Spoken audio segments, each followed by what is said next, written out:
In this vast world, there are several types of martial arts, under the names traditional, non-traditional, and demonic.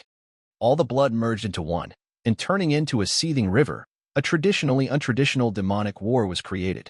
But the long nightmare, leaving behind only piercing agony, finally came to an end only thanks to the unification of the rulers of each faction. 19 years have passed since then. Ignorant people call this era the era of peace.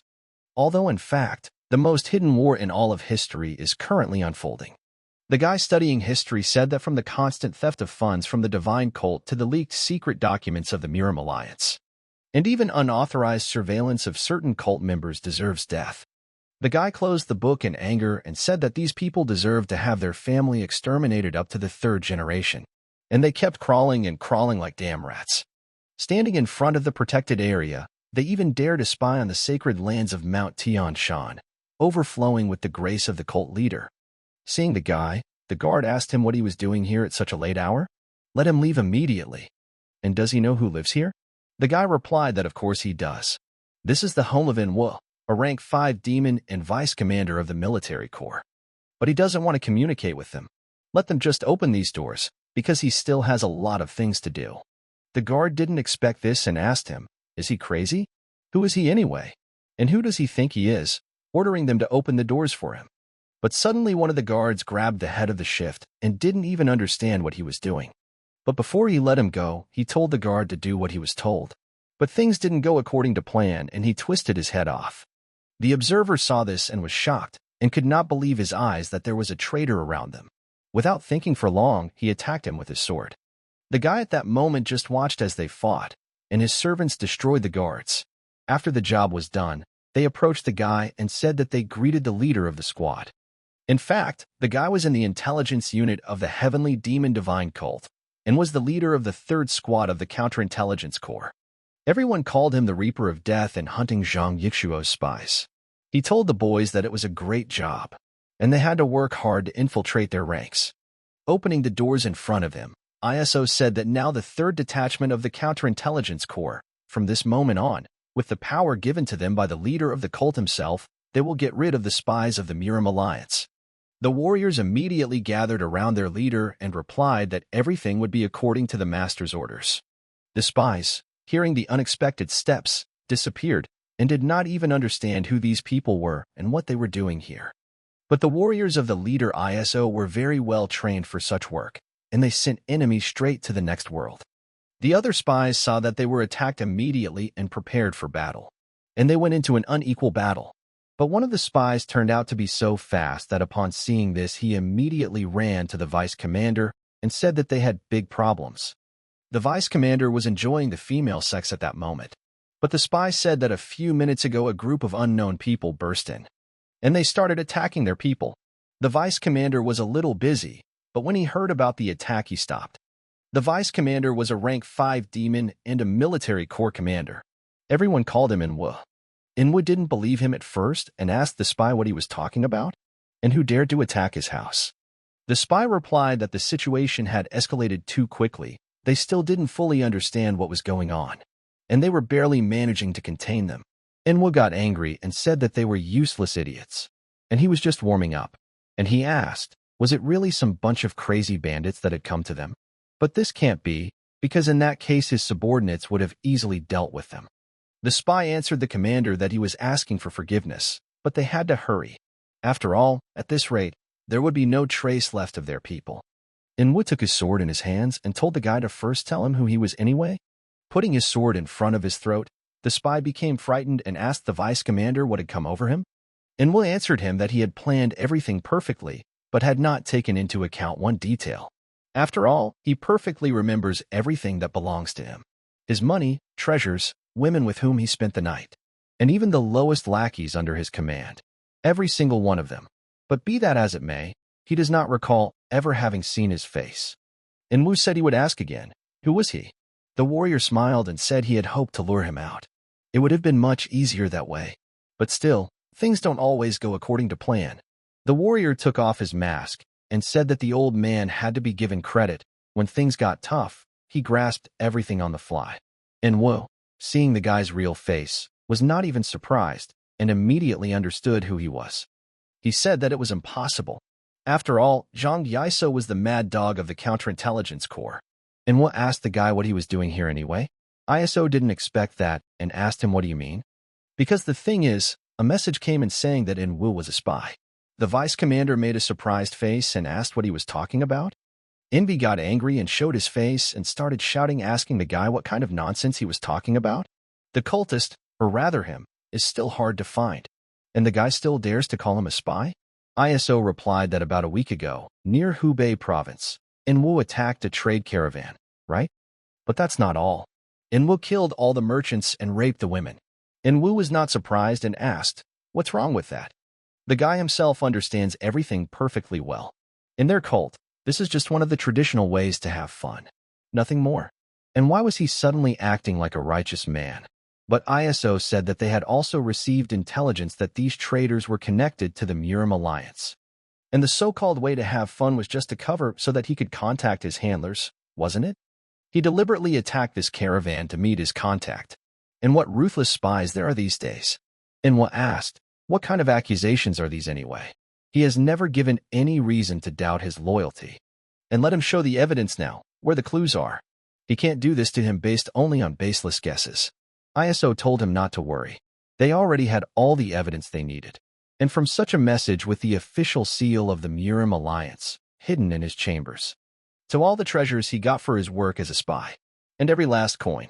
And so he knows, they have some damn good guys serving them. Enwu was immediately surprised and thought only about the secret message from the Murim Alliance and the treasures. And he did not understand how all these things ended up in his house. But he thought about it and realized that something was definitely wrong. Even if the counterintelligence corps was acting under direct orders from the cult leader, they wouldn't act so recklessly, without any proper procedures. And he gets the feeling that this whole performance was originally staged just to get him arrested. But who had done this, he wondered. And who could have set him up like this? No one would have gone to such lengths to get rid of him. Enwu saw the guy's gaze and attacked him, shouting that it was ISO. And he planned everything. Enwu did not spare him and was ready to fight until his last breath, and lured his forces to destroy him. But ISO turned out to be a little stronger than his enemy, and, squatting under him, grabbed his arm and broke it. And then he began to turn it in different directions in order to specifically tear it away from Enwu's body. ISO stuck him in the ground and asked what trick he was talking about. And how could a spy shout such righteous nonsense? Just like those traditional beasts. But who would have thought that he would dare to say something like that in the presence of the leader of the counterintelligence corps detachment, and a unit that obeys the direct orders of the cult leader? ISO has told him to kneel down and accept his fate immediately, and he is about to announce the cult leader's decree. Opening the decree in front of him, ISO told Enwu, the fifth-rank demon, that the truth about his betrayal, which had reached him through their informants, was extremely unfortunate news, and according to the doctrine of their cult, he will be punished accordingly. Enwu grabbed his sword and cut ISO's decree and ordered him to shut his mouth. ISO immediately turned around and asked him how he dared to desecrate the decree of their leader. And he, as the leader of the third squad of the counterintelligence corps and according to their doctrine, he must eliminate the spy Enwu. But Enwu realized that he would be killed and began to run away, even jumping over the roof of his house. He knew he had to run. After all, this was the mad dog himself, and not a single person this psycho accused of betrayal had ever returned alive. And he has no idea why ISO decided to pull this trick on him. But if he's going to survive, he needs to get out of here as fast as possible. And he would deal with the false accusations a little later. But suddenly ISO used his skills, and at a long distance, like a beam, pierced his chest with his sword. Enwu didn't even understand how it happened. Suddenly he felt very hot and his whole body became weak. But ISO didn't stop there. Using his wire, he pulled it along Enwu's body and jumped out, tearing it into small pieces. And he said that this was an immediate execution. But finally Enwu could ask who ordered it. But it was too late for that, because ISO had done his job. But ISO smiled one last time in front of his dead body, and in his head he knew that it was the wrong question. But he should have asked why he was chosen. And as he had said earlier, it was quite a common thing. Being falsely accused of a crime and then dying in vain, that happens all the time in this damn cult. After such a victory, ISO became the reconnaissance unit of the divine cult of the heavenly demon, the leader of the 3rd Detachment of the Counterintelligence Corps and now also the spies of the Mirima Alliance. After the work was done, ISO went to the outskirts of the 10,000 mountains of the Heavenly Demon cult. But he was not left without work, and after pulling the cart up the mountain, he let him go and said that it was very heavy. And in the end, he almost dislocated his shoulder trying to drag everything alone. But he thought, is it even possible to imagine a job harder than this? Looking at the cart and seeing the shine, he said that Inwood turned out to be a pig, and his intuition did not fail him, and he certainly loved to eat. But he was an excellent member of the cult of the Heavenly Demon. ISO gave him the honor and told him to rest in peace, and he would definitely take care of his money. But after such difficult work, he calmed down and said that he would deal with the rest a little later. But after that, he opened the doors to his house and suddenly saw that there was a hair from the doorway on his fingers, still in place, as he had left it. ISO immediately began to inspect and saw that the arrangement of the tables, the folds in the carpet, and even the cobwebs by the windows were all in their places. He's decided to leave it all for later. And the reason he's so concerned about security is because he's a spy. To be more precise, he is a member of a secret organization of the Mirima Alliance called the Hidden Pavilion. But after signing the peace treaty 19 years ago, the leader of the alliance, Miram, could not fully trust the sinister groups, and that is why, in order to prepare for the future, he founded a secret organization. It was made up entirely of people who had undergone rigorous training. This organization had carried out countless secret missions. Several of its members were sent to the lands of evil and demons with the sole mission of awaiting further instructions. And by a rare coincidence, he is one of them. But do they want to know what his mission is? And now he gets angry every time he remembers this and why he still hasn't received any mission. But of course, earning money and having a bunch of subordinates is extremely pleasant. But living for 14 years without any support is simply unbearable. And thanks to the acquired skill, he was able to provide himself with a comfortable life. Or so it only seemed to him. But suddenly, ISO felt that someone was watching him. And at the moment, he is in the room.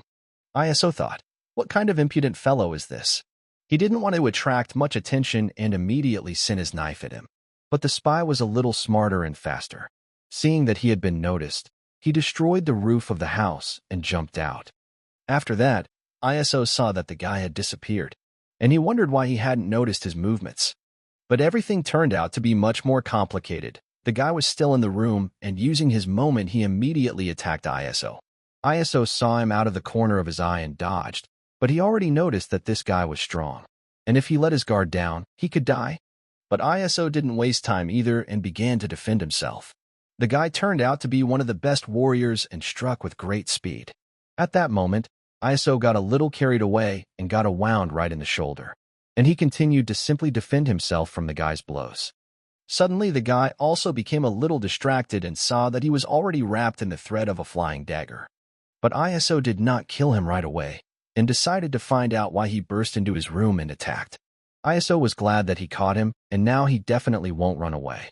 But suddenly, everything changed in a second, and the guy turned into dust. ISO couldn't believe that this guy could get out of his thread. And looking at the roof, he saw his shadow, but he still couldn't figure out who he was. But considering his skills, he should be at the level of the pavilion leaders. But the guy did not run away and is still ready to continue his fight and pulled out his knife. The force of the knife throw was so strong and fast that ISO saw only the knife at the last moment and dodged. After looking at the knife, he saw that it was stuck right into the door. But he didn't understand what it was, and some letter was left on the knife. After taking a closer look, he realized that it was the man from the hidden pavilion. He couldn't believe it and shouted that this couldn't be true. But the guy had already disappeared from the roof and ran away. ISO was surprised that he left so quickly. And now he realized that the guy had no intention of killing him and probably just wanted to test him. Taking the knife in his hands and opening the letter, he saw that it was written about the number 103 of the hidden pavilion, and they were ordering him. Make the 7th young master of the heavenly demon cult the vice cult leader. ISO was very angry and did not understand what kind of vice cult leader.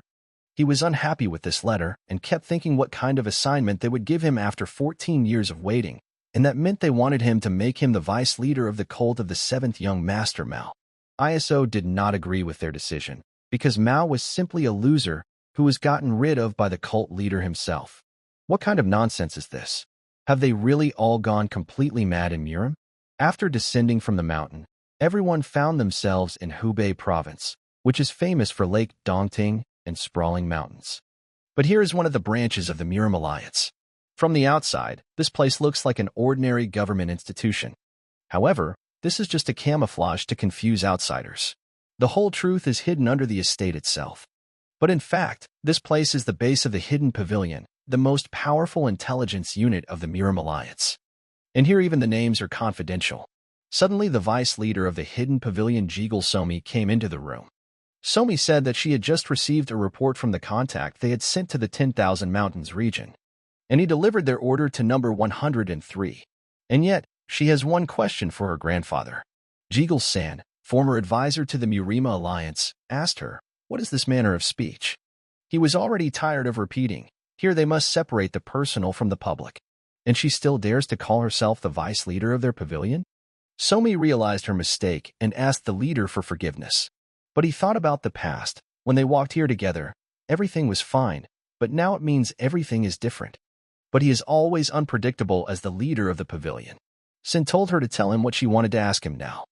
Somi replied that she wanted to ask about his intentions regarding the mission that was assigned to number 103, and ordering a spy who hasn't been used for 14 years to make some scum a vice leader of a cult. Is that even possible? San replied that even though she is a top talent of this era, she still has a lot to learn. And now he asked the vice leader of the pavilion how long she thought the peace in Murim would last. Somi was surprised by such a question and froze. And San said that 3 years, and that's in the best case. Somi asked, "Only 3 years?" San answered that yes. They certainly managed to reach the current world, but they were already too old. But soon the storm of a new era will sweep everywhere. No one can hide from it. And to protect the current world, action alone will not be enough. And that is why they should use all possible options. And in other words, number 103 is just one of the possible options that they can use. And very soon, Jin Ugwin, the leader of the heavenly demon cult, will choose a vice leader of the cult from among his 7 offspring. And the most likely candidates for this position are the cold and calculating first young master, the charismatic and devoted second young master, and the third young mistress, known for her intelligence. But each of these 3 is extremely good.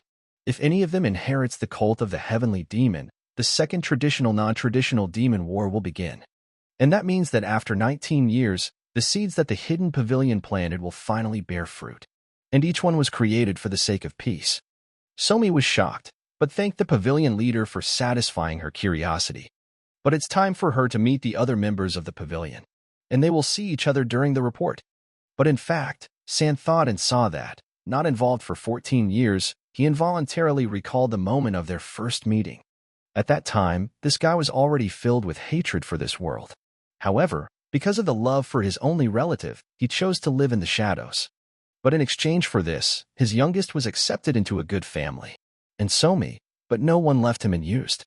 After all, he is one of the best students in the entire history of the Hidden Pavilion, who at the age of 14 has already honed the technique of the elders, and whom the leader of the alliance himself recognized as a heavenly genius. But the most lethal blade, which was hidden until this very moment. And now San can't wait to meet number 103. And he is even very interested in how much he has grown. After all, many years have passed, and time spares no one. A few hours ago, Iso arrived at the settlement of the heavenly demon cult's artisans. He knew that the more he thought about it, the more irritated he became. And these old men from the Murim Alliance had abandoned them in this remote mountain valley, and now they were giving such orders. And they even sent him an extremely experienced martial artist, who is rare to find even in a hidden pavilion. And did they really want to make sure that they hadn't forgotten? On the very day, he became a member of the Hidden Pavilion on the condition that the younger one would be accepted into a good family. Poisonous centipedes were sealed inside his heart. And from that moment on, he became a puppet, only allowed to go in the direction their blade pointed. And then Iso decided that he had to act. He had no other choice anyway. And for now, he would start from here. But every self-respecting spy must have a network of useful connections. And the key ones are the group that cleans up crime scenes after missions. In the White Crow Pavilion, a group secretly engaged in spreading the latest news from the Central Plains, disguised as an ordinary tavern near the 10,000 Mountains. But the River Willow guest house, and there is this place. From the outside, it looks like an ordinary educational pavilion. But in reality, only a select few know its secret. This place sells all the secrets of the celestial demon cult. But this is the Jeagle Training Pavilion. And who would have thought that they would conduct their business so brazenly, using the name of the prestigious, traditional Jeagle clan as a showcase? And their audacity never ceases to amaze him. And considering that they make their living from such a dubious business among the hot-tempered members of the celestial demon cult, he supposes that one should expect no less courage from them. Entering the building, he saw a girl and thought that someone had arrived here before him. And one of the most important skills of a spy is the ability to evaluate other people with a minimum amount of information. And she's just below his chin. Flawless, silky hair, and an elegant line of neck that draws attention to itself. But the average person would be captivated by this beauty. But if he allows all this to cloud his vision, he will miss his main point. But the true essence of the man standing in front of him. The girl saw the guy and asked what he was staring at. ISO apologized and asked her forgiveness. And he replied that he was a little distracted. It was rare to see such an exquisite disguise in these parts. The girl did not understand him and asked what he was talking about. ISO replied that, whatever it was, he was glad to meet them. And would she tell him what book she had come here for? And perhaps she came here for secret instructions on how to bewitch her beloved? And if that's really the case, he might have some advice for her. And now he'll look at the book, because it should be here somewhere. The girl put her hand on the book and said that it was very vulgar. But who would have thought that girls would be harassed even in such a place? The girl used her powers and magic and continued to say that she hoped he was prepared for the consequences of his actions. ISO turned around and replied that he was always ready. But if she really wanted to tie her life to this scum, it's no longer his concern, although he personally thinks it would be a huge loss for her. The girl got angry and started insulting him and told him to watch his mouth. Of course, if he didn't want an early death. The girl did not continue to talk to him, and when leaving she deliberately bumped into him with her shoulder. ISO was surprised and did not expect that she was so cruel. But he said it was unbearable passion, and these are the kind of girls he likes. And maybe they'll meet again someday. And if she needs her recommendations again. ISO smiled and realized that for the first time he had done quite well. But suddenly after her came Jeagle Gviren and said that he thought what kind of madman had started all this fuss in broad daylight. And it turned out to be ISO. ISO remembered that Jeagle Gviren was a brash shopkeeper, a native of the 10,000 Mountains, the heart of the heavenly demon cult, and a man who called himself a descendant of Jeagle Lian. Gviren said that who allowed him to behave like that with his esteemed guest? But ISO asked him in return, why is he always so hot-tempered? Gviren told him not to worry about it, and it would be better to get straight to the point. ISO was not even surprised, and said that Gviren is an old man who is very strict, and immediately put coins on the table, and in return he asks for a biography. Gviren was surprised and asked whose biography? ISO answered that the little demon of 10,000 Mountains was needed. The old man asked the boy what part he was interested in. The boy replied that of course the whole thing. Gviren asked if he was up to something bad again. The guy asked him in return, why was he so interested? Did he want to join? Gviren told the boy to stop talking nonsense and follow him. But for that information, they would need to go to another compartment. Opening the secret entrance in front of him, Gviren said that given who they were talking about, many discoveries awaited them. A few hours later, ISO had already filled a bag of books for his information and was slowly reading them. But the same girl who had been in the library earlier saw him again, reading and eating in a crowded place. But the girl was not alone and asked the servant if he had managed to find out what information he had acquired from Gviren. Phantom Guardian rank 3 Naraka replied that, on her orders, he questioned Gviren about the man's intentions. However, Gviren replied that he could not reveal this information to him. The girl looked at him angrily and asked if he was serious. Naraka replied that he did, and he believed that Gviren did not answer him because he had some connection with this man. And should they take other measures? The girl replied that no, let him leave him. He had already given them the answer they needed. And what if Gviren refused to answer even his questions? There was only one group of people in this cult that he would not mention, her father and his 7 offspring. And now it's getting more interesting. And not only was he able to see the mask created by the best technicians of their cult, but he also deftly defused the situation with the killer, who was about to finish her off. And now he's sticking his nose into their affairs. The girl ordered Naraka to find out everything he could about this man. His lineage, his connections. She wanted to know everything. This girl turned out to be the Snow Flower Sword Empress' third daughter named Saharan. ISO at this point closed the book and said that this would be enough for a general understanding of matters. And Saharan doesn't have to worry, because they will meet her again soon. After all, she is the first step of his plan. Third young Miss Huron is the smartest and most talented among the 10,000 mountains. And for a woman, she is a surprisingly strong candidate for the position of vice leader of the Heavenly Demon cult. Moreover, her assistant Naraka is also a powerful figure, and his fighting and literary skills are on par with the Pavilion leaders. And that makes him one of the most solidary figures even among the cult of the Heavenly Demon. But now they probably want to know why he decided to get close to her like that. But the answer is very simple. It was because of that bastard. The seventh adopted son of the Heavenly Demon Mal, hailing from the three greatest noble families of the Heavenly Demon cult. He was born with a heavenly yang physique, which allows him to accumulate internal chi even through simple breathing. And he's the most golden of all golden spoons. At least, that's what they say, but in reality he is a simple fool, who, because of his own ignorance, considers himself the strongest among 10,000 mountains.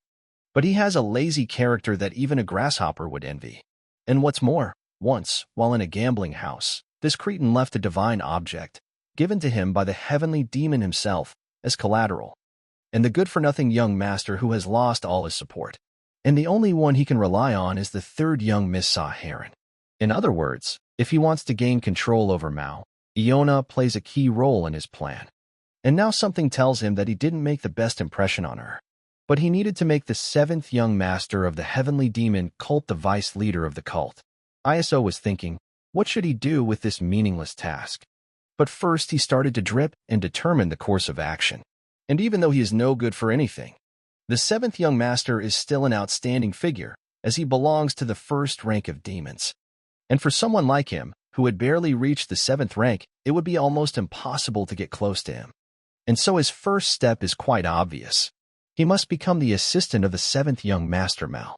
And fortunately, this position has been vacant for a long time. If you submit your resume, the chances of getting this position are quite good.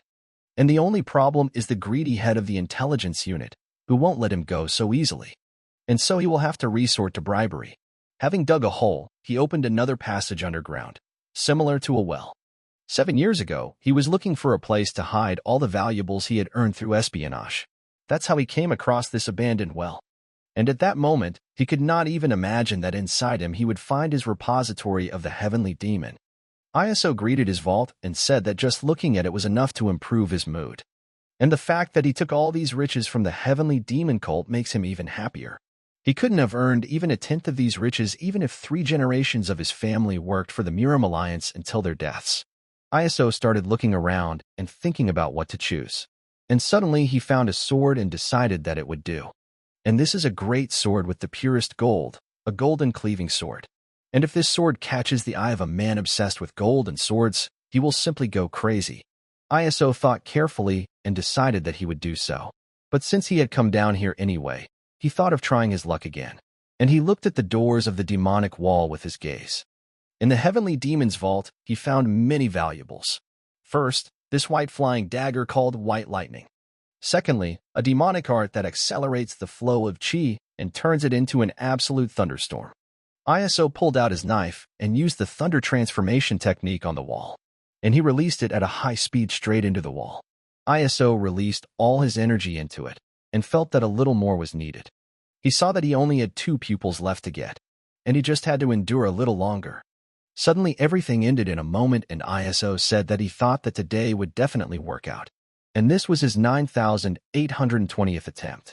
And his own body is failing, because of the 9 holes in his dantian, also known as the 9-hole physique. And even if he gathers internal chi, it will continue to leak out, which is why he makes no progress. However, thanks to the thunder ginseng he found, he gained resistance to pink chi, which allowed him to achieve at least some success. But even so, he still hasn't been able to raise his rank in all these years. But he has a premonition that the moment he fills this mural with thunder chi, a great change will occur within him. And although he can't do it yet, but this is definitely not the last time he comes here. But who knows, maybe it will happen tomorrow. The next day, at the headquarters of the Heavenly Demon Cult's Counterintelligence Corps, Core Chief Sect said that his hands were shaking because of the unexpected visit from the guests. And even he, the head of the counterintelligence corps, Sect, welcomes Milady. However, can he find out what brought her to their humble abode? Heron replied that it was a disappointment to her. Could they really only visit each other for business? Or is it because he, the leader, has become very close to his two older brothers lately, and is now very irritated by her visit? Sect replied, how could such a humble man as he be associated with the young gentleman? After all, he's only following the orders of the man who pays him a salary. Heron said she hopes that salary is worth the risk he puts his life at. And be that as it may, today she came to him for another reason. And she will immediately get down to business. And she's interested in the leader of the third squad, Zhang Yaiso. And it was the leader who sent him? But otherwise, the head of the counterintelligence corps would have no reason to dig into their affairs. Sect asked, to dig into her affairs? Is he talking about Zhang Yaiso now? Of course, he was asking this only to avoid any misunderstandings. He would never give such an order. He hadn't even thought about it, and her statement shocked him greatly. Sect, head of the counterintelligence corps of the Heavenly Demon Cult. Given his appearance and cunning behavior, he may seem rather frivolous at first, but there is not a single person in this cult who does not take him seriously. At one time, he was considered one of the candidates for the position of Rank 2 Ghost and Pavilion Leader, a title that only 5 people in the cult could hold. He had such excellent fighting power that even among all the children of cult leaders, he was among the top 50, and everyone was aware of this fact. But even though for some unknown reason he was demoted to Rank 4 and head of the counterintelligence corps, no one dared to underestimate him yet. That's why, if he really is in cahoots with her 2 brothers, it would be right to get rid of him right here and now. Even if it meant spilling someone's blood. And judging by her behavior, he thinks the bastard has done something wrong again. And he understands perfectly well that he is obsessed with money and revels in his power, and is also a scoundrel, the likes of which you would have to look for. But was he really in serious trouble this time? And it looked like he was. Sect said he had no idea what she was talking about. However, as far as he understands, she came here to get information about this man.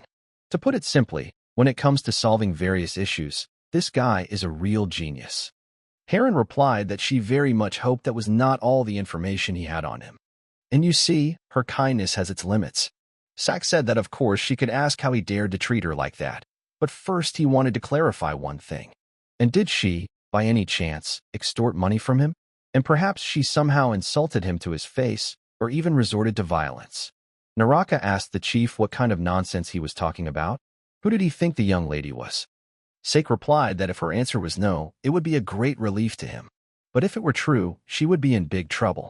Heron thought that to react like this in such a situation, could it be that Zhang Yisuo really had no connection with the head of counterintelligence? But if he acted arbitrarily, what was his goal? Sect said that if she had nothing to do with him, there was no point in worrying. And that's just the kind of person he is. Heron asked the chief what he was talking about. The chief replied that it was only natural that she didn't know. However, all the local cult members know this firsthand, although it is not as if they could somehow miss this information.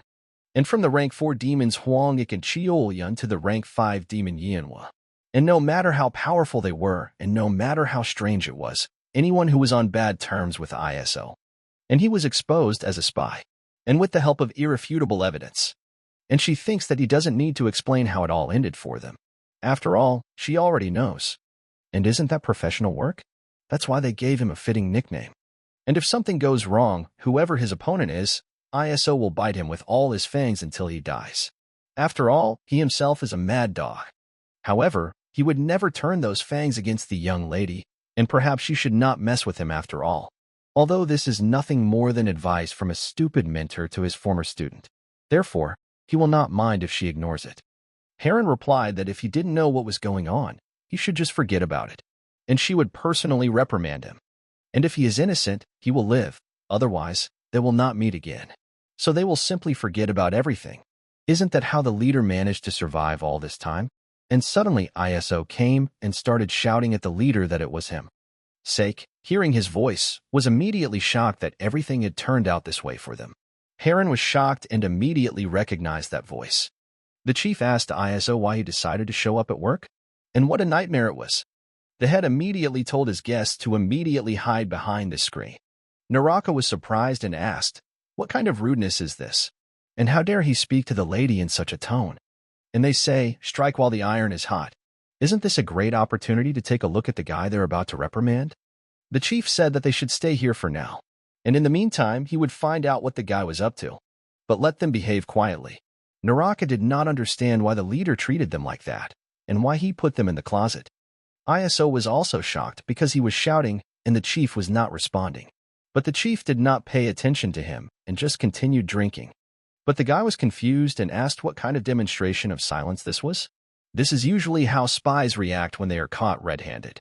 The boss got angry and asked him in response, what does red-handed even mean? And what was he doing here anyway? Who allowed them to break into his office without permission? ISO asked since when did he need it? And what was going on with the head today? Is he hiding some girl here? Naraka used a hidden voice and asked the lady what they will do.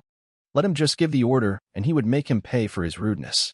Heron replied that for now they were just watching, and they will find out whether the head of counterintelligence really was not aware of his actions, or whether he is connected with someone else. This is their chance to find out the truth. ISO told the chief that he was a bit too irritable today, but then he dropped it and handed over a paper asking the chief to approve it, and he would leave immediately. The chief was surprised and asked, what is this? A request for a search warrant? And asked, who is he targeting this time? And once he even sacrificed his day off to come here. ISO replied that there was nothing like that, and maybe the head will put his stamp on it. He's also quite busy, actually. The head agreed and said that there is no point in saying anything to a person who is not going to listen to him. And suddenly he remembered and said that he wanted to ask him something. After reading the paper, he was surprised and asked him how to understand this. ISO didn't understand at first and asked the head what he was talking about. The head crumpled the paper and said that it was a transfer request. ISO acted as if nothing had happened and asked the chief if he was really insane, or had he forgotten how to read, and how was he going to work without him? The head here did not throw this paper with such a fast speed that even the guy crouched and dodged so that it would not hit him. The leader started yelling at him and saying that this time he had definitely crossed the line. And after everything that had happened, he decided to involve the children of their cult leader in his schemes? ISO asked in surprise, what other schemes? The head, that he has completely lost his mind. And what came over him, and what did he do? The leader didn't stop there and moved on to his attacks. But ISO managed to react and dodged. ISO fell to the ground and asked the chief to just talk. And he felt like he misunderstood him. The chief replied that from the look of it, the guy didn't understand something. So, he warmed a snake in his bosom? And how should he understand what he wrote? Why did he decide to go to that person in the first place? Unless it was some kind of hidden plan. But the head changed his mind and told him to forget about it, because he was tired of cleaning up his shit. And he suggested that he go to the next world together. The leader raised his sword above his head and tried to kill his disciple. But ISO did not run and asked him if he was serious. And why does he continue to act like this, even though he denies everything? Suddenly, everything changed, and ISO pulled out his sword and simply repelled the leader's attack. The leader was shocked and couldn't even believe his eyes. And looking at the guy's sword, he asked, is this a golden cleaving sword? And where did he get something so valuable? ISO replied to the chief that he was genuinely curious as to how desperate he thought he was to give him such a gift. Was it really so that he could have a backup plan if he couldn't convince him with words? The leader asked in surprise, a gift? ISO held out the sword and replied that it was true and that he should accept his new sword and let it go. And this time he really should get to the 7th young master Mal. And he managed to save up enough money, and he was tired of life at the 7th rank level, tired of bowing to others. And if he does manage to become an assistant to one of his lordship's offspring, he will be able to become a rank 3 ghost, despite his pedigree. That's all he wants. And he thinks he deserves it. At that moment, the head considered the guy a bastard and was very unhappy with his decision. ISO said that was why he was asking for his help. They had such a good time together. The leader asked him if he was completely crazy. What time was it?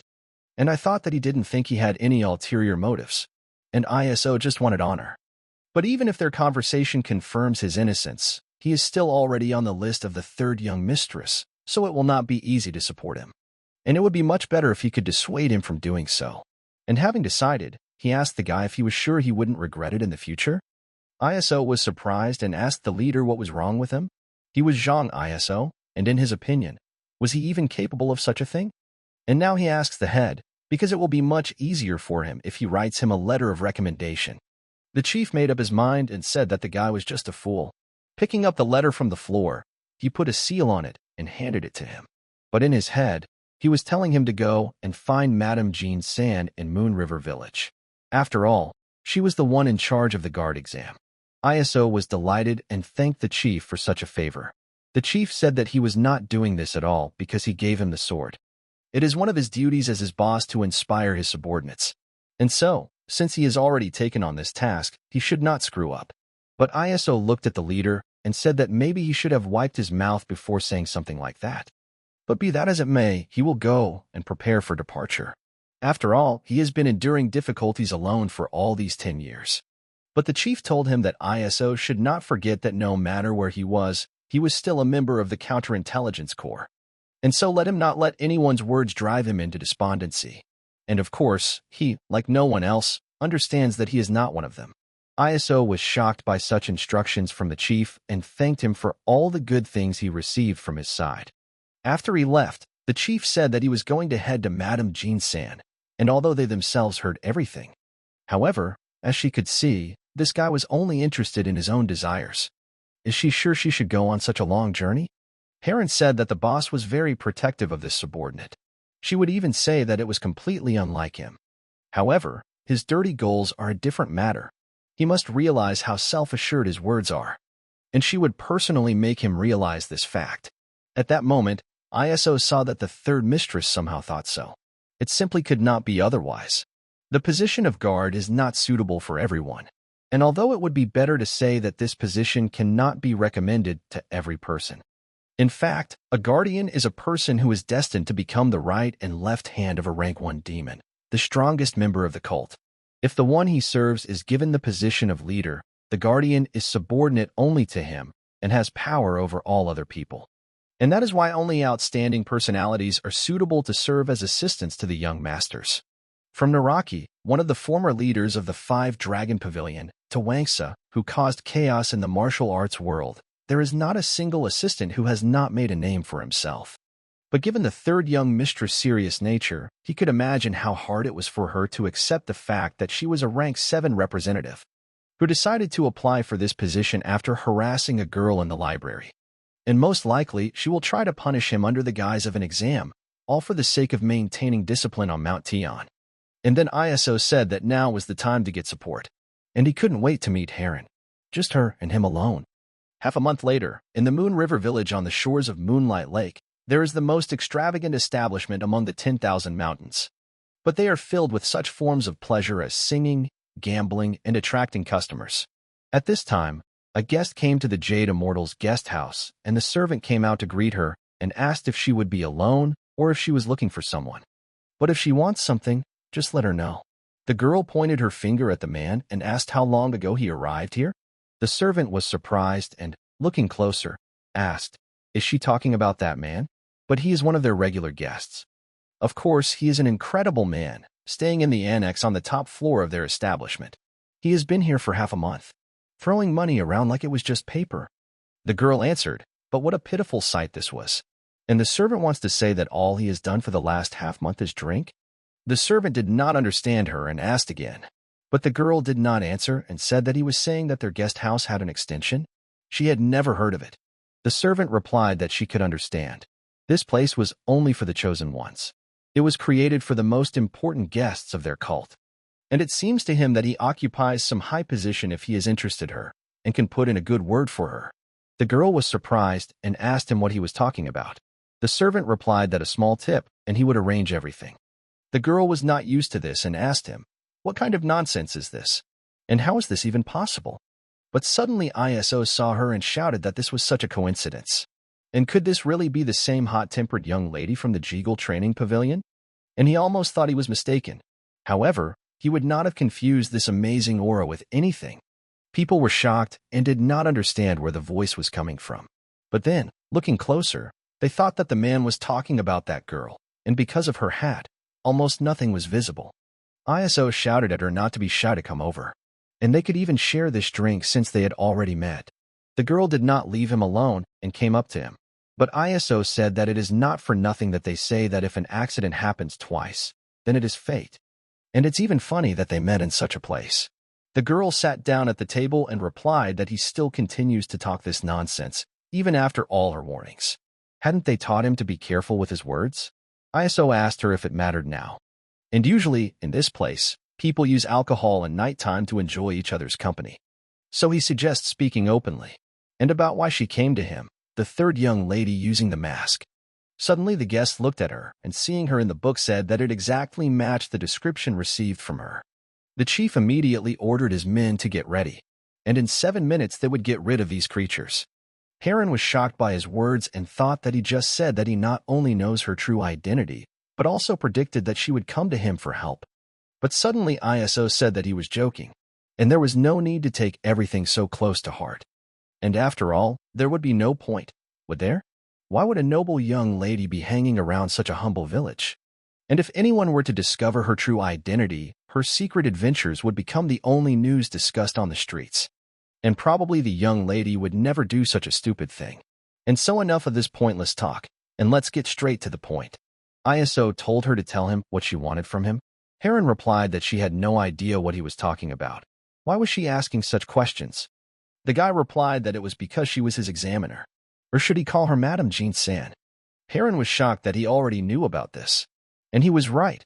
Madame Jean-san really doesn't exist. And even the place he was told to go to was teeming with dangerous traps. But how did he even know about this, she wondered. ISO said that, after all, that was his job in the intelligence corps. Investigations, searches, and interrogations, she finds out things that others know. Even the most hidden secrets, and in the end there is nothing left that he does not know. And then a man appears in the middle of the artisan's village, posing as an examiner. And there was something about all this that he really didn't like, so he decided not to go there. Instead, he chose to wait here, and for the real examiner to find him here. And he answered the question that had been swirling around in her head all this time. Heron thought that if he had managed to survive, she would have spared him and even considered him for the position. But who would have thought he would approach the situation the way he did? Heron said she had to give him credit for his way of thinking. But he never came. He had received a very clear order from a man of his rank, and he had to obey it. And isn't that so? ISO stood up and replied that she was right. He had failed in his duty and offered his sincere apologies, and asked her to forgive his mistake. Heron was surprised, because she thought he would start arguing, but he quickly admitted his mistake. The girl told him to pour her a drink, and let him answer why he should be the young master's guard. After all, in this position, even the children of noble families died in one night. What can an ordinary commoner do without a family and status? ISO replied that no matter how cruel it sounded, he was capable of such trials. He would make him so powerful that he would be one of the top 3 young masters among all 7 offspring. In just a year. And that would satisfy her? The girl paused and saw that this was simply an absurd statement. And he wanted to say that he would overthrow her, or one of her 2 brothers.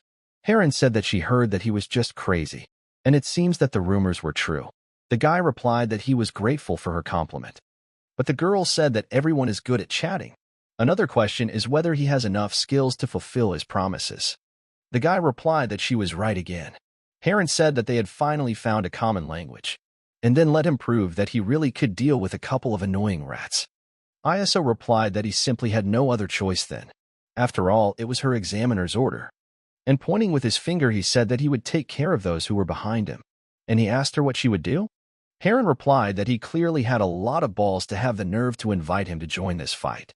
ISO hit her with a drink and did not argue. But while they were drinking, the enemies were already ready and attacked them. The gang leader told his men to deal with the girl first. And their mission is to, but unexpectedly, Heron used her attack and knocked him out with one blow. The enemy was shocked and couldn't believe that she was able to knock him out with a regular cup, and no one said she was that strong. But at that moment, Heron stopped just playing with them, and with her speed, she got close to him and finished him off. The girl simply smelled blood and turned into a girl for whom they mean nothing. She began to pursue each of the enemies. But the enemies were already scared and were already asking for help. But suddenly, at the moment of impact on the enemy, he was holding a smoke bomb in his hands, and after death he released it, and it spread through the air. Heron covered her face with her hand and realized it was poison. But then she felt and saw that it was acid, eating away at her skin. And they hadn't planned to kill her. In fact, they wanted to expose her true identity to everyone here now. And they want to make her out to be some kind of nymphomaniac who secretly visits the artisan village to satisfy her passion. And her brothers, they stooped to such dirty tricks. But how pathetic they turned out to be. Suddenly ISO was surprised and told them to just look at these rude thugs. And didn't she know that it was disrespectful to force a girl to reveal her face? He hugged her and asked the examiner, "Isn't it?" Heron looked and saw that he had dealt with them so quickly. And now it turns out he's not only good at chatting. The girl decided not to show her face anymore and immediately covered herself with a tablecloth. She told the boy that he had 4 days to come to the palace of the 7th young master, and he must keep his promise, because otherwise she would personally rip out his tongue, and immediately disappeared from sight. ISO said that he knew, and let Madame Jean-san take care of herself. After all this, he went in his room and asked the girl if she got rid of the corpses. The girl replied that yes, they had taken care of everything. She had done everything as he had ordered, but she was afraid that it was not enough. ISO said that she didn't have to worry about that. Of course, it was a shame that during all the chaos, someone had broken expensive furniture, but the guys had played their part just fine, and everything went according to plan. After that, ISO opened the book and said that according to the trading book, she had managed to greatly improve her efficiency again. And such a level cannot be achieved without putting in effort. Apparently she worked extremely hard. Hongran told the master that he was too kind to her. And even if the task were many times more difficult, was there anything in this world that she couldn't handle? Hongran is the owner of the Jade Immortal Guest House, and she will do everything to repay his kindness. After all, she became who she is only thanks to him. ISO said that she was up to her old tricks again. Maybe she'll stop talking like that. He told her that they both benefited from it, although he can't say that he doesn't understand her. This girl's real name is Mo Yunran. The heavenly demon cult kidnapped her before she even reached adulthood. In the Murima world, she had long been considered missing, and he saved her during one of his missions. And for some reason, they've been together ever since. And now, thanks to his support and her innate intelligence, she has become the owner of Moon River Village and now serves him as his right hand. And if someone asked him to describe their relationship, he would call it mutually beneficial. A relationship where one benefits at the expense of the other, even though he has the feeling that she sees them differently. ISO said that no matter what, she was a good girl. Now let her tell about all the stories that happened in the guest house of the Jade Immortal. Spies have several ways to obtain information. Sometimes they buy it from local informants. Sometimes they use the covert support of one of the organizations. But a spy like him, dropped into the heart of enemy territory, needs a more long-term and reliable personal source of information. And that was why he had gone to all lengths to obtain the Jade Immortal's guest house. Hongran told the master that she had collected all the necessary information as he had ordered. The current state of the heavenly demon cult could be described as the calm before the storm. ISO replied that he expected something like that, and that further developments depended on who would become the next vice leader of the cult. And most of all, this concerns the actions of the 2 strongest factions in the cult of the heavenly demon. The 7 sages, who were in charge of the courts and groups, and the 5 dragons, who control the administration. And these 2 main forces are the hottest topic of discussion. And their support could influence which of the offspring wins this competition. And what will Hongren say, in her opinion? Which side will each of their factions take? Hongren replied that in her humble opinion, the first young master, John Muji, was pedantic and cruel in everything he did, and at the moment, he is considered the clear leader. On the other hand, the second young master Muhansong, every action is literally filled with a piece of his soul, and he treats his subordinates as friends, which helps him win more and more followers. And that's why she believes that the elders, who value stability, will support Muji, and the group of 5 dragons, who dream of change, will support Muhansong. ISO asked, that is, in her opinion, their opinions will be divided due to the temperaments of the 2 young lords. But then, what will happen to the 3rd young mistress? As far as he knows, the current leader trusts her the most, so that even though true talent is hidden, it still shines. Hongren replied that it was obvious that she had outstanding qualities that stood out even among the young lords. However, at this rate, she is isolating herself even more. Chun Muni and Mu Hanseong may find her temperament dangerous, and first of all, they will try to get rid of her. And in the best case, there is 6 months. The chance that she will die during this time is extremely high. ISO listened to her and understood that his prognosis was exactly the same, but they couldn't let her die so early.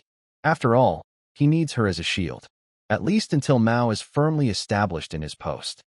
ISO decided to go out and run some errands and asked the girl how things were with Mao. Was everything still as bad? Halren replied that yes, they treat him as a special guest, asking for nothing in return, as the master had asked. But he comes here every day with some bandits, has fun with them, drinks. And because of him, their establishment suffers big losses. ISO listened and ordered that they continue to indulge him for now. After all, very soon they would squeeze him dry and return everything he had managed to take. And so, after a few days, there was a gloomy bamboo forest on the southern border of the Moon Speech Village, and somewhere in the depths of this forest stood an unsightly-looking estate. The poor old man told the chief that he really didn't want to come here, but he was ordered to deliver a message. That's how it happened. The young gentleman called the old man a messenger and ordered him to repeat what he had said. Is there someone coming here in a few days? The old man replied that the third young lady had said that she would send an assistant that she had personally selected for him. And she said that this was a talented person who had been carefully selected. And she also asked him to greet him properly. The young gentleman hugged the old man and asked what he was talking about, and what greeting was he talking about. And doesn't he know what happened to the previous so-called assistants she sent him? And how many days does the old man think it will take them to leave this place in tears and snot?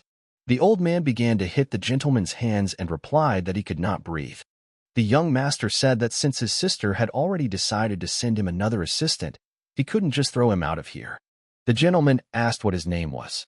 The old man remembered and replied that his name was Zhang Yaiso. The gentleman said that he believes he has some kind of title, and given his background, he is most likely not the pavilion leader, and is it possible that he is some kind of vice leader? The old man replied that no, he was not the vice leader of the pavilion. He was the leader of the 3rd detachment of the counterintelligence corps. The gentleman was very surprised and asked him to repeat it again. Does he really mean a position far removed from the pavilion leader by squad leader? That is, literally no one? A person who is lower in the hierarchy than even a regular captain? The old man answered the gentleman that everything was correct. But the gentleman got angry and said that he would ask just in case, maybe someone was behind him? Or is he some illegitimate son of a famous family? The old man replied that as far as he knew, no. He is just an ordinary commoner from the outskirts. The gentleman felt a little funny and asked, a commoner? And finally they decided to send him someone who would definitely suit him. And now everything is clear to him. After all, he was wondering why his sister decided to send him a new assistant. And she must have heard about his financial difficulties and decided to send some poor fool whom he could use to earn some money. And now he bets that it is so. A person as wise as she would never send someone like him to him without a good reason. And he asked the old man if he was right. The old man laughed and said yes. But the gentleman hit him on the back with his hand and asked him if he thought so too. But that was just fine. And when he shows up, he'll strip you down to your underwear and throw you out of here. And after that, for a while, you won't have to worry about money for rum. And now the old man can go, and let him convey his gratitude to his sister. But before he goes, let him give the money, and everything he has. After this, the old man came out and opened his bag and threw out all the dirt from it, saying that this was exactly why he didn't want to come. After all, this scoundrel turned out to be an even bigger idiot than he heard. And it seems to him that something is wrong with his head. And although he looks more like a child, he is still not quite sure that he can be called lucky. In fact, if he was a complete scumbag, he would have killed him even though he was the target of his mission, ISO said as he took off his mask. And yet, how dare he take all his money, thought ISO, and immediately went back to the master. Entering back to the master, he used his powers so that the master fell to his knees and could not breathe. The gentleman got angry and asked the boy what was going on. ISO knew he couldn't let him get away with it, and it was time for the first lesson. At this time, at the Murim Alliance, in the Hubei provincial branch headquarters, in the library, the girl was studying the news and getting rid of documents. The girl was happy after receiving the letter. After all, she saw that the implementation operation in each of the regions was going according to plan. And at this rate, they will be able to create a much stronger intelligence network in the territories of the non-traditional faction and the heavenly demon cult. But she thought, why insist on wearing a mask at all, if only she could come in here? And why the hell wasn't she allowed to turn on the light? After all, she felt like her eyes were already popping out of her head. And from documents with Braille code to special codes, there is nothing here that can be easily read.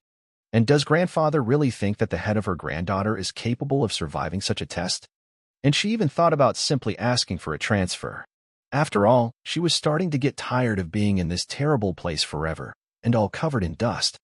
And maybe she could find a job somewhere sunnier. And suddenly she saw that a report had arrived from number 103. And had he finally gotten to work? And suddenly she read it, and the letter said that he had arrived at the palace. And now if he had arrived at the palace, it meant that he had already reached the palace of the seventh young master. And it hadn't been that long since the assignment had been given, and he had already come so far.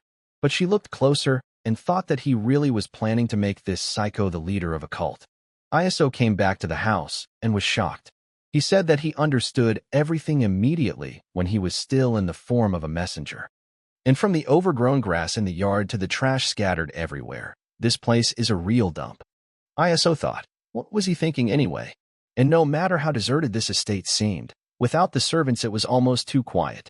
But he doesn't want to hear that this bastard is already in the middle of the day, and he is still sleeping.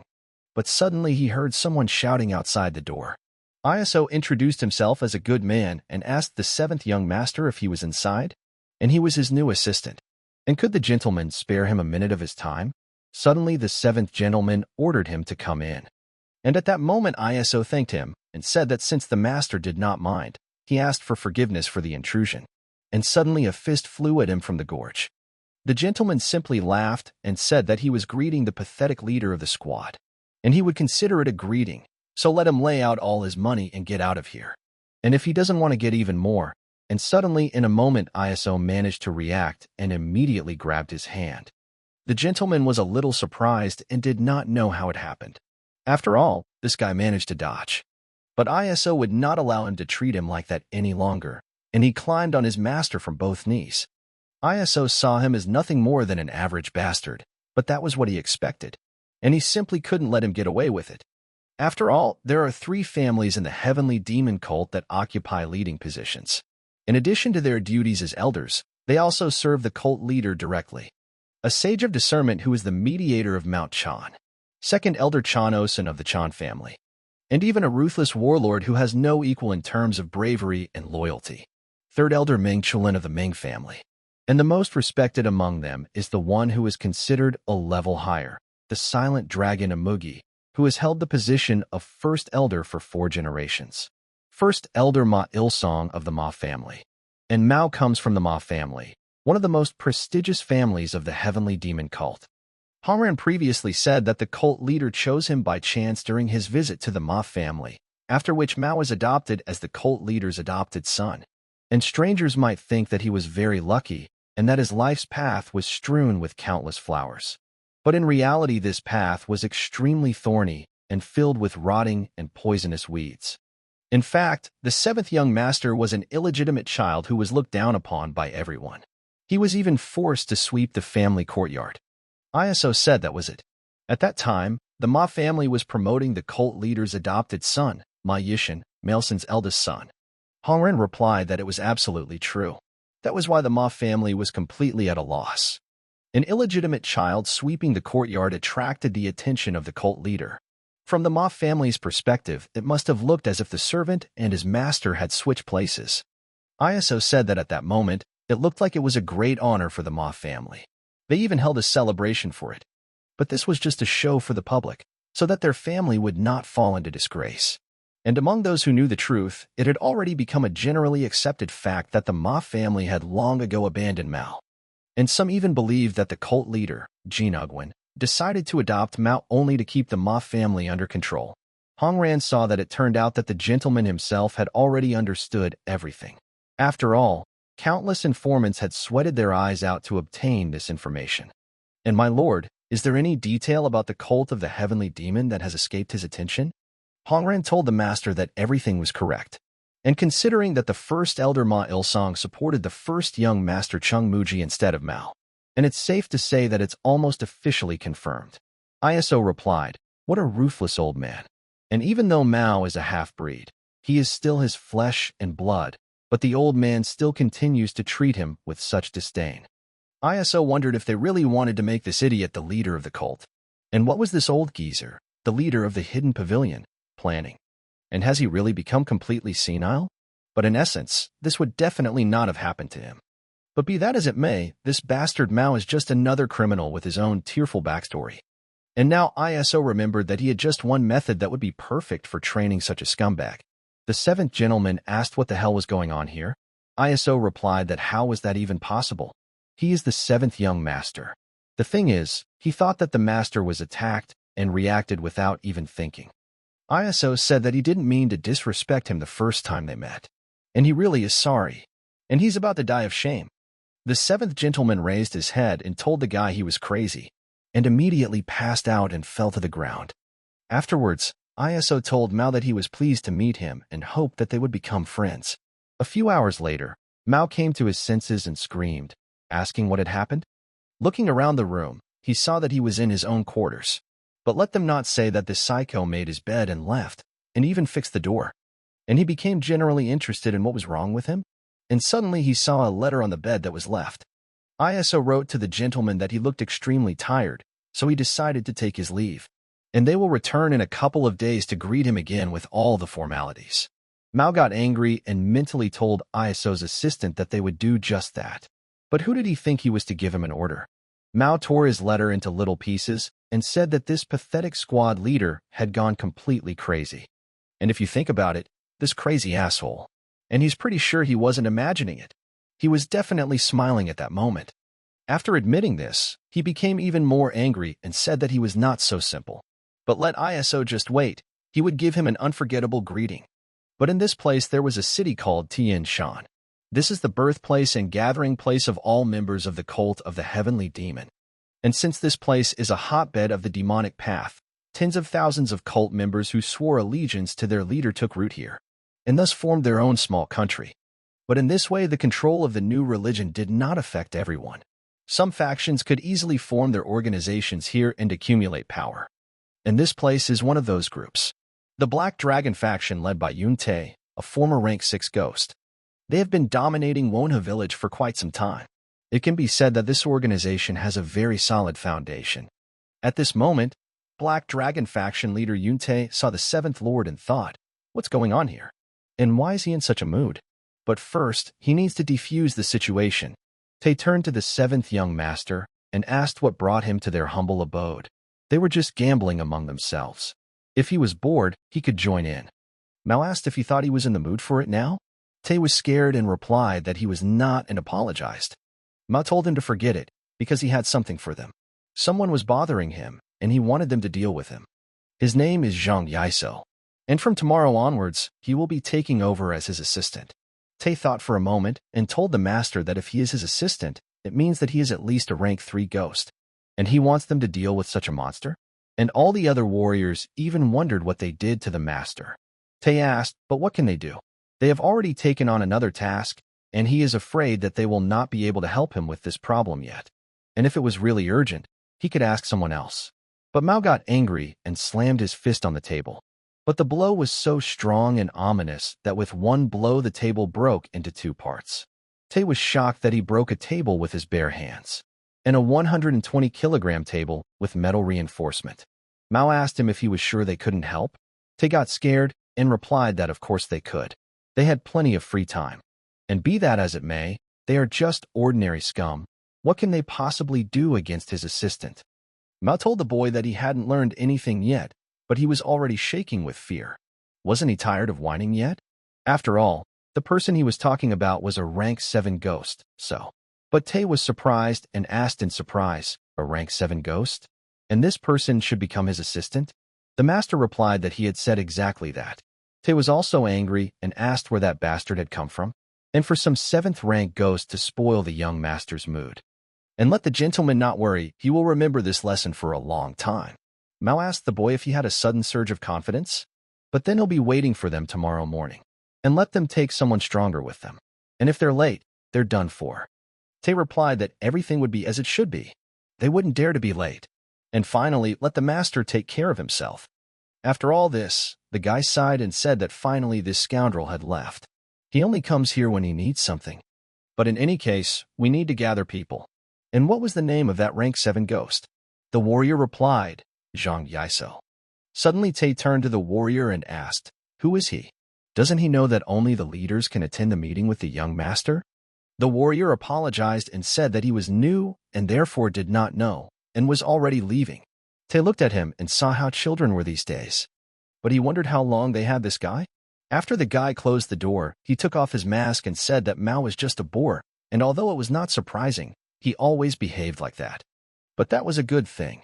He would say that this level of defiance was necessary. Otherwise, training him would be a bloody bore. The next day, Tay came to the master and said that he had gathered people. Mao asked, are they sure they have everything ready?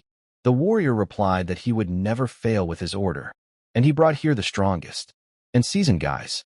And of course, I wouldn't like to brag, but in the Tiger Dragon faction he once belonged to, a rank 7 ghost would only be good for the role of a horseshoe polisher. And this assistant of the master is not their equal. And he guarantees that very soon he will be apologizing to him on his knees. And he'll be lucky if he doesn't wet his pants. And suddenly the warriors told the boss that the guy was here. And then Mao said that the so-called leader of the squad, Zhang Yaiso, had finally arrived.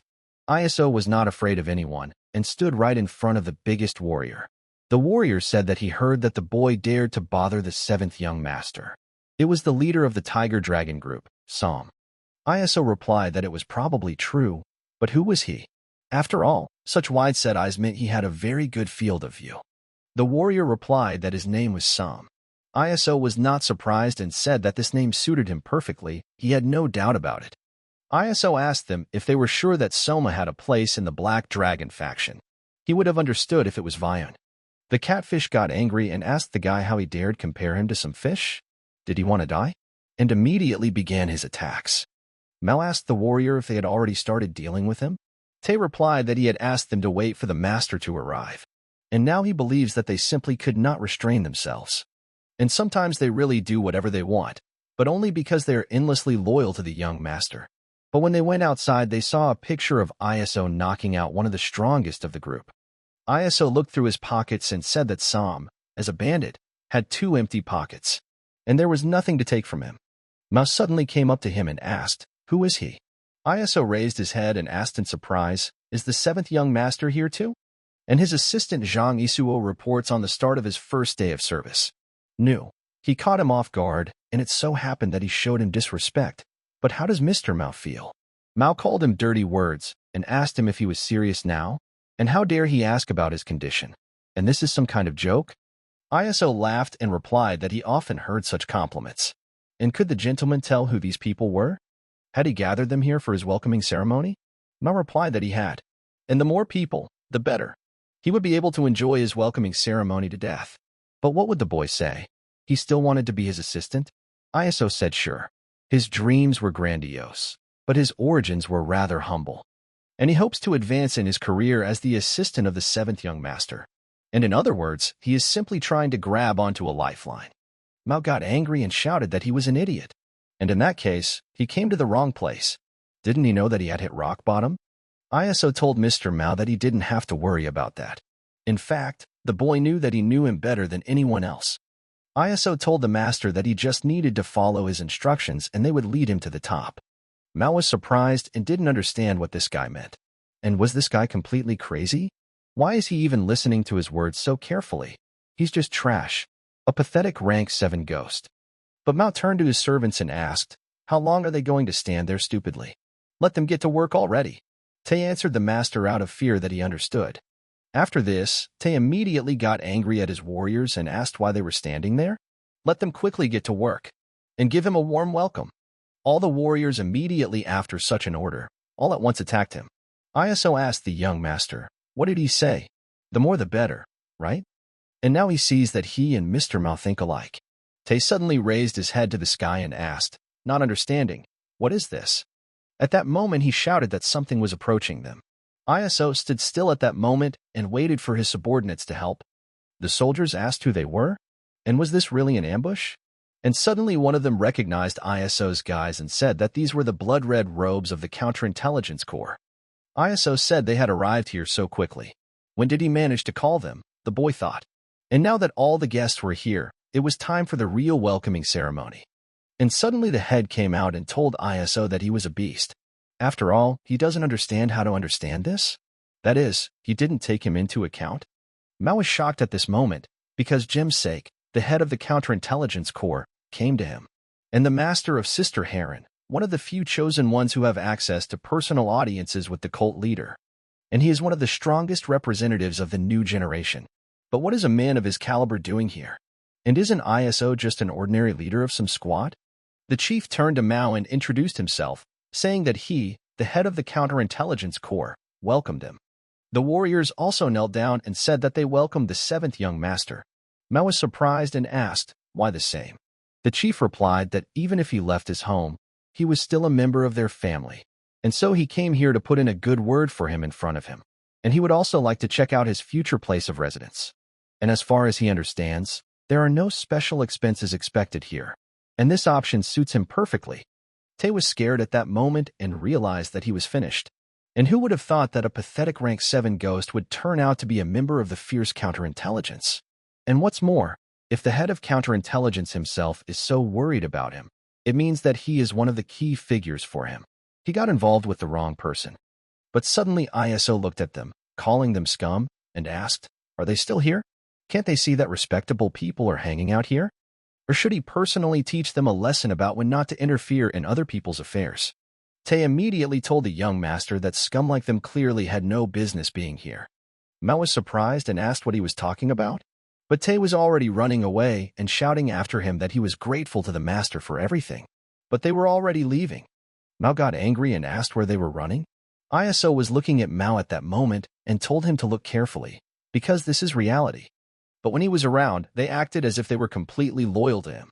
However, this was just an act, reinforced by the title of the seventh young master. An ordinary sand castle that could crumble at the slightest touch. In the end, he is just an arrogant and pathetic bastard who does not have a single loyal subordinate despite all the time they spent together. And the first step in his training is to make him aware of this fact. The leader told the boy that this is what he meant by his debut. And he usually lets him in on his business, so he even decided that he had some problems. And breaking his will on the very first day is clearly his style. But ISO told the chief that if he had finished, he would have asked him to leave. Even if Mao was his master in name only, he didn't want to make a bigger scandal out of it. The chief replied that he was just about to leave, and he wished the guy to take care of himself. And if suddenly it seemed to him that this job was beyond his capabilities, they were always ready to take him back. Left alone, Mao asked the guy who he was anyway, and it was quite obvious that he was quite an influential figure, but then why would he become his subordinate? And what did it mean to bring him to the top? ISO answered, what an obvious question. Who in his opinion is above him within the demonic cult? And this is the vice leader of the demonic cult, and the person who will sooner or later take the place of the cult leader and rule the whole world. So he wants to make him the vice leader of the cult. Mao was shocked and asked if there was something wrong with the guy's head. ISO replied that he often hears that. However, these are just unfounded accusations. The gentleman started shouting and saying that it turns out he's just a fucking chatterbox. And how does he plan to make him vice leader? Especially being a rank 7 ghost. But when, where, and how would it happen? What made him think it was even possible? ISO told him he called it absurd, but he was still considering various methods. And it seemed he was interested in his proposal. Mao replied that no, he just wanted to hear how much more nonsense the guy could come up with. ISO replied that in that case, he would have to clean up a bit to initiate the plan. And as the gentleman could understand, at the moment he was surrounded only by useless flies. And it would have been much easier for them if his other relationships had also been normal, but he had ruined his relationships not only with the sect, but also with his blood relatives. After these words, Mao simply went berserk and attacked the guy, shouting at him not to talk about it. But ISO simply stood in place at that moment, and with one hand easily stopped Mao's attack. ISO said it was simply disgraceful, and to give in to the simplest provocation is one thing, but to put all your strength into a blow so that it has no effect. Both his honor and his martial arts were in terrible condition. Mao was shocked and thought, how could such a weakling block his blow? And with such ease. ISO didn't try too hard, and with a little energy, he made a counterattack and threw the gentleman aside. ISO asked him if he understood now, how insignificant his power was, venerable seventh young master. But it was all right. After all, he had a new teacher now. The boy extended his hand and said that first they would need to teach him manners. After that, he would help him gain self-esteem and also help him improve his martial arts. And he will make everyone recognize him. Mao was a little surprised, and the word about being recognized was fixed in his ears. He immediately remembered how his elders had told him to remember this for the rest of his life. If he were to walk around not knowing his place, he would get a good beating. Suddenly, Mao flared up and, heading at great speed towards the guy. At the last moment, he moved to the side and jumped into the sky, running away. Mao ran away and shouted after him to stop talking nonsense. ISO asked, did he just run away in the end? And how is he going to survive in this insidious demonic cult without balls? But he thinks he can be let go this time. He heard that he has the best energy center in the entire demon cult, and it was quite good for a normal strike filled with only internal chi. But looking at his hand, he was surprised that such potential could not be found even on Mount Tian. But why does the demonic cult ignore him so much? Even if he is the child of a mistress, he was still chosen by the cult leader himself. ISO clenched his fist and said that he would find out about it during their next meeting.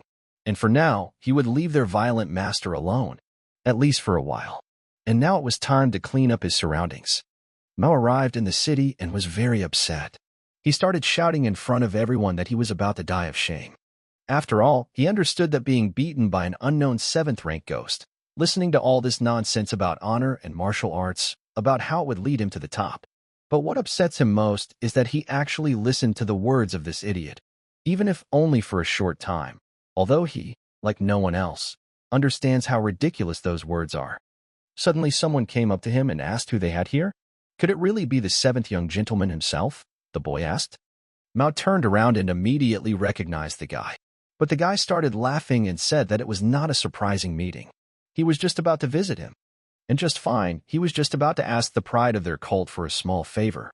This guy turned out to be a distant relative of the Ma family and was at rank 9. And he was also Mao's cousin. Mao immediately recognized his brother. And he wondered what Ma Yixin's lackey was doing here. After all, judging by the way they were sticking to him, those two behind him must be from the Council of Elders. Mao told the guy that he just showed up and started talking all this nonsense. What other favor did he need? Jingu replied that he heard that he had a new assistant today. Then why did he come alone? But let him not say that he had already managed to throw him out. Then he turned to his men and asked if they could see. He said that their 7th young master wouldn't be able to last a day with an assistant. And it looks like he won that bet too. The boys said they thought Mao would last at least a couple of days this time. But could their frail young master really do that? If they find out that he has taken in not just an assistant, but an ordinary servant, he himself knows what his family's reaction will be. Jingu asked his brother, didn't he? But why does he have such a menacing look? It's just a joke, nothing more. But he can relax.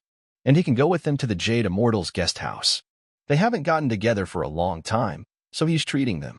Mao asked his brother if he thought he was in the mood for it. He should just shut his mouth and get out of here. And he has had a headache since the morning. Jingu started laughing and answered his brother that it turns out he is not in the mood. And since they really haven't seen each other for quite some time, maybe he should invite his brother Ishin here? That would be better. Mao immediately remembered his whole past and clenched his fist in anger. Jingu said that he immediately knew that he would not like it. So let Mao come to dinner. And don't dare make him look like some kind of fool. Did he really think he could be ignored since he treated him like the 7th young master? And maybe they will remember their brotherly memories? Mao got very angry and already went on to insults. But then he made up his mind and said he would go with them. And it would be a sin to refuse a drink. But he would not pay a coin. Jingong replied that of course it was a great honor for him to treat him. And today's drink would be especially sweet. At this time, in the Black Dragon faction headquarters, Tay was angry at the 7th young master. And if their opponent was a former member of the Counterintelligence Corps, he could have warned them in advance. And they barely escaped. Some also said that he knew that this guy was not so simple. He immediately realized where his blind spot was and aimed only in front of it. For the first time he met an opponent with such sharp vision. As expected from a member of the Counterintelligence Corps, they are truly frightening. Although everyone already knows this. And suddenly Sam said that he remembered those guys they ran into when they were running away from there. He knows who they are. They asked him who he was talking about. Some asked him back, had he forgotten already? He was talking about the guys they saw on the street. Dressed in fashionable clothes, they still looked like white crows. He was absolutely sure that Ma Jingu was among them. Tae heard this and asked the guy, "Is he talking about those assholes from the Ma family branch? Is he really sure about this? Could he have made a mistake?" Some replied that he was sure. He was damn famous. He wouldn't have confused him with anyone. But was he shocked? He just thought that he had come there from the Black Demon Pavilion to help the seventh young master, so he decided to mention it. Tae didn't believe it and said that he wouldn't do that. Does he even know how the Ma clan treated the seventh young master? Sam didn't understand and asked him what he was talking about. Tae remembered and replied that of course he didn't know. Even he only heard about it during his stay in the Tiger Dragon group. It's extremely secret information. In the end, they killed everyone from his assistants to his servants. Everyone who was connected to the palace of the seventh child. They sent assassins there, who slaughtered everyone there. Sam was surprised and asked everyone. Tae replied that yes. And the seventh gentleman lives alone for a reason. He was just tired of watching everyone around him die. And he thought that everything had calmed down and they had lost interest in him. But then this Ma Jingu appeared. What were they planning this time? And suddenly the door opened unexpectedly, and ISO said that he was just passing by. But their conversation seemed extremely interesting to him. And why don't they tell him everything in more detail? At this time, Brother was saying at the table that he felt as if their seventh young master had not eaten all day. And they asked him if he was tired of stuffing his mouth so much. Mao asked, "What's wrong with that?" His brother said it was all at his expense. Had he really changed his mind? Jingu replied that no. Let him eat as much as he wants. He himself almost ate his fill, watching his master eat. And suddenly he asked the seventh young gentleman if he had ever seen the owner of this establishment. Mao asked him in return why he decided to talk about her. Jingu replied that he had heard that she was incredibly beautiful, and maybe that's why it's so hard to see her. And money won't help. Maybe it's all about rank? No, her connections go too deep. And what was he getting at? Couldn't the young master pull some strings for them? Mao was surprised and asked, what was he talking about? Jingu replied that they had to think about their family's reputation, so they couldn't just go around asking questions. But if it's him, no matter what kind of mess he makes, no one will say anything, right? So couldn't he use a little of his influence for them? It was getting pretty late and the night air was pretty cold. And it would be just wonderful to spend this night in the company of the local owner, alone. Mao asked the guy what the hell he was talking about. And if he thinks it's too late, then let him go home, wash his feet, and go to bed. There's nothing more to discuss. Or does he want her to sing him a lullaby? Is insomnia really tormenting him? Jingu said no, that's not what he meant. Mao said if not, then shut up and drink your fucking liquor. And stop acting like a mongrel in heat. But Jingu got angry and put his hand under the table, lifted it up, and turned it over with all the drinks and food. Jingu started shouting and saying that all this time they had been indulging him only because he was the seventh young master. And now he really thought he was worth something? And where did he learn to snap like that? Mao also stood up and said that he saw this little guy who was showing off. Jingu asked in response, was Mao really going crazy again? And what did he think would happen if he reported this to Brother Ishin? And how does he think that everyone he's recently talked to will become corpses floating in a moon river? And what does Zumab have to do with him? Mao couldn't say anything and just sat down on his chair. Jingu saw this and replied that this was better, and he should have behaved like this from the very beginning. And he hopes that his brother has understood their hierarchy, and maybe he will give up his pathetic attempts. And if he dares to do something like that again, he promises him that he will call Brother Ishin at that very second. And suddenly someone behind the door said that he couldn't wait to see what would come of it. Jingu turned around and started snapping back, asking who was there and who dared to talk to him like that.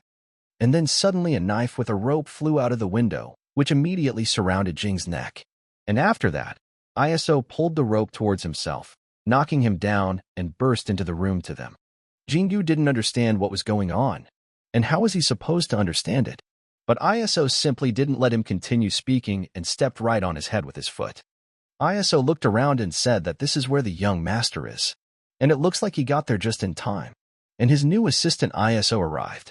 Jingu was still pinned to the floor and begged the guy to let him go because he couldn't breathe anymore. But ISO squeezed the rope even harder and pulled towards himself.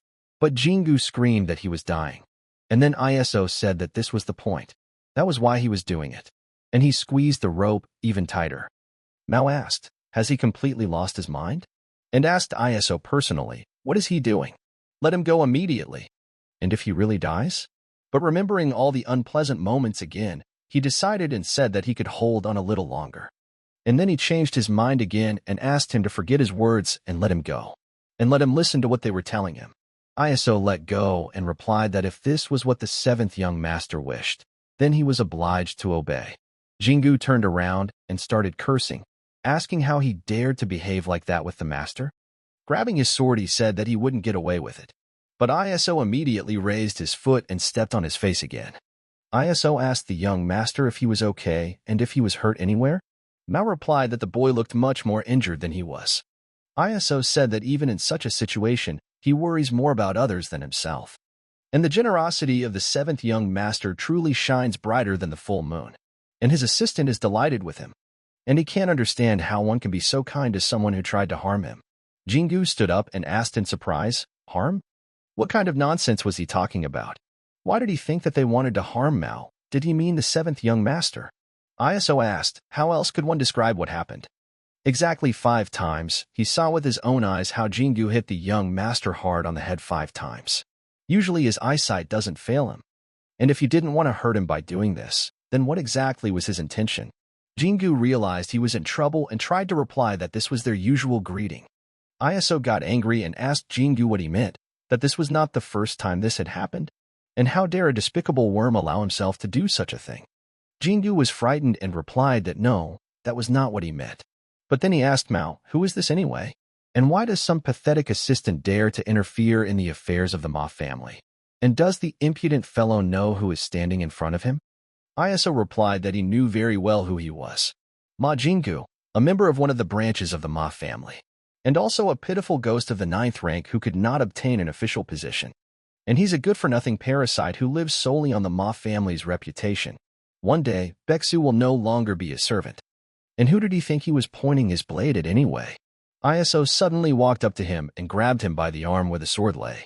Jingu was surprised and did not understand when this guy came up to him so quickly and grabbed his hand.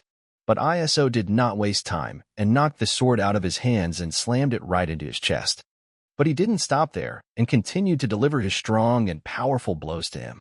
And placing his knife under his neck, Iso said that if he really valued his life, he advised him to choose his words more carefully.